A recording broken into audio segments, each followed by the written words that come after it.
মাইকে কি বলছে পশ্চিমবঙ্গের আইন শৃঙ্খলা বাহিনী? সুপ্রিয় দর্শক, এই মাইকে বলা হচ্ছে মুসলিমদের পাড়ায় পাড়ায় গিয়ে, মাইকে মাইকে বলা হচ্ছে, ড্রোন উড়িয়ে উড়িয়ে বলা হচ্ছে, এমনকি দর্শক বিভিন্ন জায়গায় ক্যামেরা সেট করা হয়েছে। উদ্দেশ্য, এই মূর্খ মন্ত্রী শুভেন্দুবাবু তিনি বলেছেন মুসলিমরা গরু কুরবানি দিতে পারবে না। কোনো মুসলিম যদি গরু কুরবানি দেয় তাহলে নাকি তাদেরকে আইন শৃঙ্খলা বাহিনীর হাতে আসতে হবে। দর্শক, ঠিক এই মূর্খ মন্ত্রী শুভেন্দু অধিকারীর কথায় আজ আইন শৃঙ্খলা বাহিনী পাড়ায় পাড়ায় এসেছে, মহল্লায় মহল্লায় এসেছে, গরু কুরবানি দিতে নিষেধ করেছে এই মূর্খমন্ত্রী। যার জন্যে দর্শক আপনারা অবগত আসছেন, পশ্চিমবঙ্গের মুখ্যমন্ত্রী শুভেন্দু অধিকারী তিনি গরু কুরবানি দিতে নিষেধ করেছেন। সে নাকি নিজেই এক বাটি নয়, দুই বাটি নয়, তিন বাটি মাংস খেয়েছে, এমনকি তার বাড়িতেও গরুর মাংস রান্না হয়। যাক, ঝোপ বুঝে পোপ, মুসলমানেরাও গরু তাদের নিচ্ছে না, এমনকি তাদের গরু যদি মাতা হয় তাহলে মুসলিমরাও গরু কুরবানি দিবে না। কিন্তু দর্শক, আপনি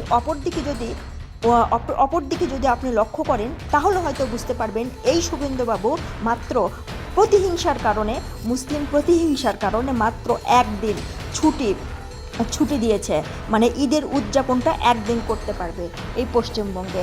দর্শক, আপনি আরেকটু যদি লক্ষ্য করেন, এই মূর্খমন্ত্রীর কথায় যদি দেশ চলে তাহলে কিন্তু এই দেশ ধ্বংস হবে, এমনকি দেশের জনগণ মরবে। দর্শক, আজ যারা 20টা 25টা 30টা করে যাদের বাড়িতে গরু রয়েছে, গরু ব্যবসায়িকেরা, আপনি যদি তাদের কথা চিন্তা করেন তাহলে হয়তো বা দেখবেন তারা বিভিন্ন জায়গায় লোন নিয়েছে, তারা ভুসির দোকানে 2-3 লাখ টাকা করে বাকি নিয়েছে ভুসি। দর্শক, তারা তো নিজেই খেতে পারছে না, তাহলে তারা এই 14 বছর গরু খাওয়াবে কীভাবে? 14 বছরের আগে কোনো গরুকে নাকি কুরবানি দেওয়া যাবে না, কোনো উপলক্ষে ব্যবহার করা যাবে না। ঠিক মুসলিমরাও সেই কথাই সায় দিয়েছে, এমনকি তারাও বলছে আমরা কুরবানি দিব না, আমরা গরু কোনো ব্যবহার করব না।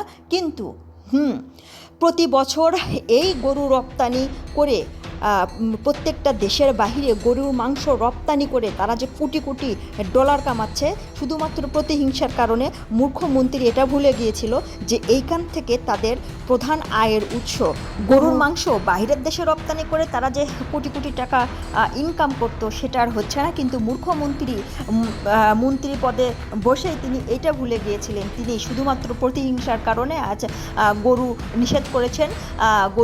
গরু নাকি মাতা, আর এই গরু যদি মাতা হয় তাহলে তিনি কেন গরুর মাংস খান? তার বাড়িতে কেন গরুর মাংস রান্না হয়? অবশ্যই এই মূর্খমন্ত্রী দেশ নষ্ট করছে, দেশের জনগণকে কঠিন বিপদে ফেলার চেষ্টা করছে।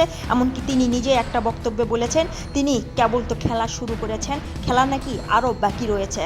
দর্শক, তিনি নিয়মিতই কিন্তু গরুর গোবর এবং গরুর মদ খেয়ে এইসব কথাবার্তা বলেন, তার মাথা ঠিক নাই।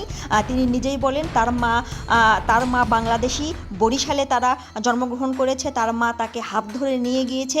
তাহলে তার মা যদি বাংলাদেশি হয়, সে যদি বাংলাদেশের সন্তান হয়, তাহলে সে ওই পশ্চিমবঙ্গে গিয়ে একজন মূর্খমন্ত্রী হয় কিভাবে? দর্শক, আপনারা কাদেরকে ভোট দিয়েছেন? সে নাকি ভোট চুরি করে ক্ষমতায় গিয়েছে। এরকম মূর্খমন্ত্রীকে তাড়াতাড়ি পদ থেকে নামান, নয়তোবা দেশ আপনারা বাঁচাইতে পারবেন না। ধন্যবাদ সবাইকে। এই চ্যানেলের সাথে সাথে থাকুন আপনারা, অবশ্যই সাবস্ক্রাইব করবেন নতুন নতুন আপডেট পাওয়ার জন্য।